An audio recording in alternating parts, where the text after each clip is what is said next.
আজকে মাংস রান্না করব, তাই মাংস নিয়েছি, মাংসের সঙ্গে ট্যাং নিয়েছি। আপনারা খান কি জানি না, কিন্তু আমরা ট্যাং খাই। ট্যাংটা আমাদের পছন্দ, মাংস না খেলেও ট্যাং খেতে চায় সবাই। তাই আজকে মাংসের সঙ্গে ট্যাং নিয়েছি।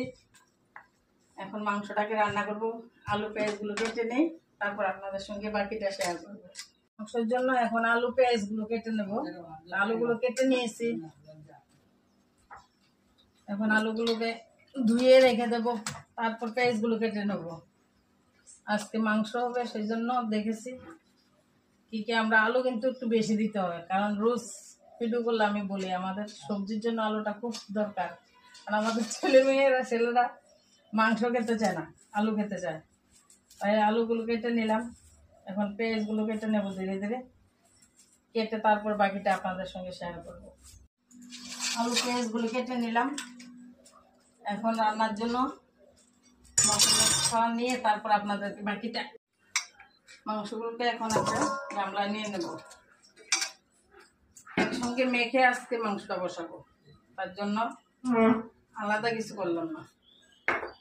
গামলার মধ্যে নিয়ে নিলাম ধনিয়া, জিরা, আদা, লঙ্কা বাটা, সব কিছু একসঙ্গে দিয়ে দিলাম। হলুদ বাটাটা দেবো, হলুদটা দিয়ে দিলাম। আর তুই রান্না করতে কাঁচা তেল দিলাম, কারণ কাঁচা তেলটা মাখার মধ্যে দিলে ভালো লাগে।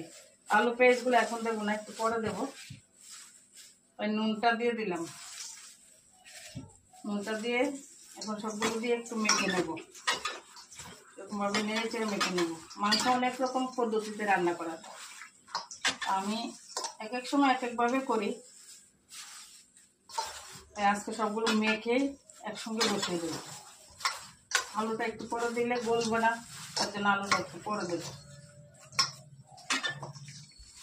মাংসটা মেখে নিলাম, কড়াইতে তেল দিয়ে দিলাম। এখন কারণ আলুগুলোকে একটু ভেজে নেব, তার জন্য তেল দিয়ে দিয়েছি। গরম হয়ে নেই, একটু নুন দিয়ে দিলাম। নুনটা দিলে সামনে কড়াইটা দেখা যায়। কড়াইতে নুন দিয়ে দিলাম একটু, তেলটা সঙ্গে সঙ্গে দিব। আলুগুলো তো একটু নুন লাগবে, নুনটা দিলে একটু নাড়াচাড়া করতে সুবিধা হয়, কড়ার মধ্যে লেগে যায় না, তার জন্য একটু নুন দিয়ে দিলাম। হলুদ দিলাম। আলুগুলো একটু ভেজে নেবো মাংস, তার জন্য আলুটা একটু ভেজে নিলে ভালো হয়।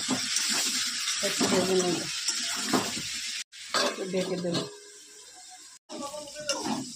আলুটা ভেজে নিয়েছি, এখন এগুলো নামিয়ে নেব। কড়াইটা গরম হয়ে গেছে, এখন কড়াইতে তেল দিয়ে দিলাম, পেঁয়াজ কুচি দিলাম। মাংসটা এখন বসিয়ে দেবো, তার জন্য পেঁয়াজ কুচি দিলাম।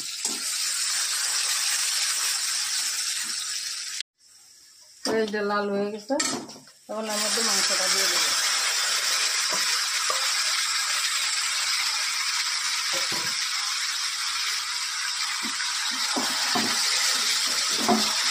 কাঁচা লঙ্কা সবজি তো সাদা সাদা হয়েছে।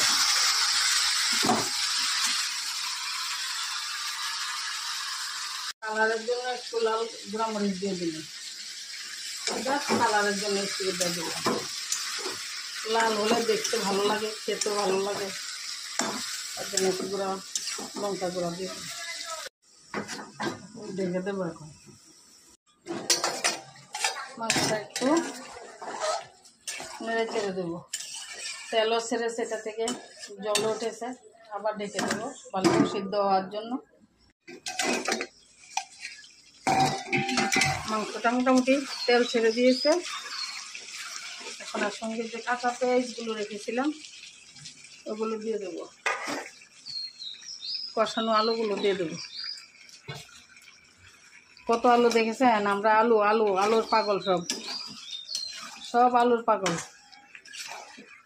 এখন আলু পেঁয়াজগুলো দিয়ে দিয়েছি, এখন মাংসটাকে ভালো করে কষিয়ে নেব। তো জাল দিয়ে একটু ভালো করে কষিয়ে নেব। মাংসটা কষানো হয়ে গেছে, ভালো করে কষিয়ে নিচ্ছি। এখন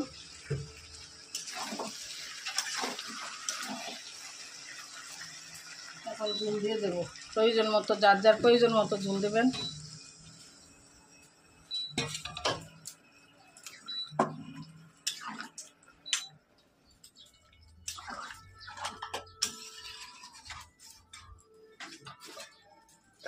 এখন একটু ঢেকে দেবো, ফুটে ওঠা পর্যন্ত অপেক্ষা করব। মাংসটা হয়ে গেছে, এখন গরম মশলাটা দিয়ে নামিয়ে নেব।